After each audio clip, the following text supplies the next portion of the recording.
What has the Word of God told us? We must be certain about this, that all of us are made of dust, and to dust we shall return. But like all other creation, He has done something different for us. He has breathed into us the breath of life and given us His own likeness and image. And so we have to conform to what God wants to be through us. He has chosen us for a very special purpose. We have a special calling. So now, like God, He tells us now, you with me keep looking after the world, the creation that I've created. And how has He got to do it? By obeying God. Knowledge of truth and knowledge of evil, good and bad, is there. But we have not to take it by ourselves. We have to ask God. And He will give us His Spirit to understand what is good, what is bad, and to do that. Not on our own. We have to do it with Him. And when we do it with Him, we will automatically be filled with praise, like the psalm response says. We will be giving glory to God. And if we don't, and if we are self-centered, then all these evil things will come out of us. Why? Because the evil one then takes over.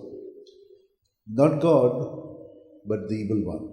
And when will the evil one take over? When we are not with God. And this has to be seen internally.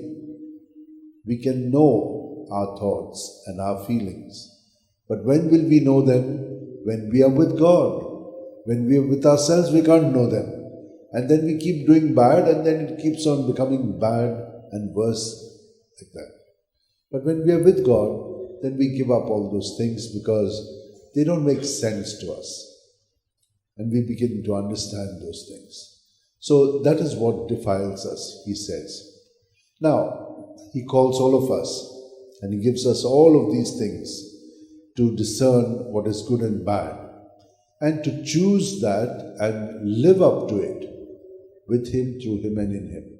So he chose this Sudanese girl who was coming from a wealthy family, tribe, but they were all the time, taking them into captivity.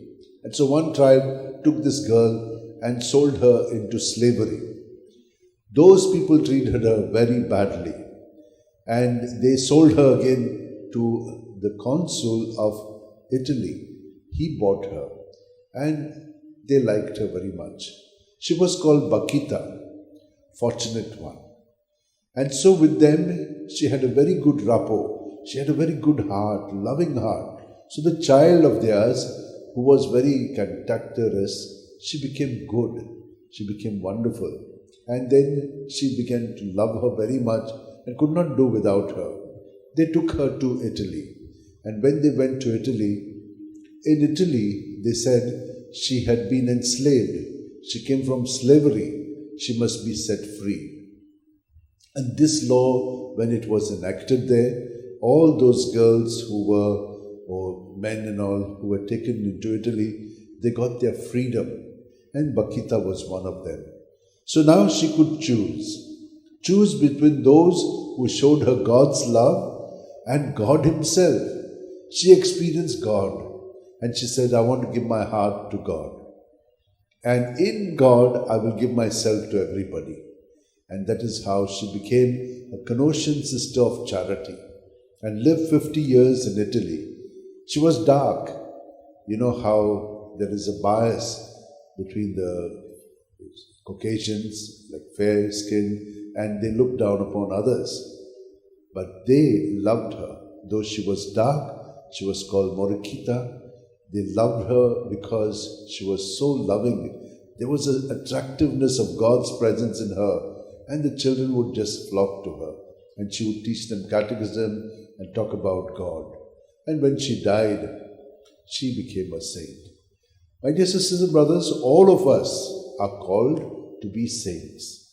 How? When we are in Jesus, we are saints. but we have to live like that all the time. And so let us ask for that grace that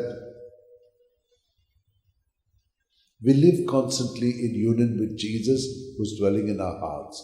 And how do we do that? He himself has told us, remain in me as I remain in you.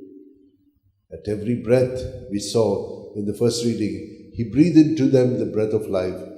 We are in him, he is in us. And so we can do this at every breath.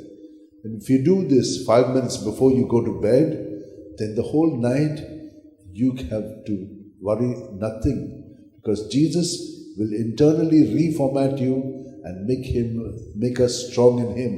When we wake up in the morning, do the same prayer for 5 minutes. Just surrender all your thoughts and feelings. Now they're quite different. They're his. And when you give his, they come back multiplied.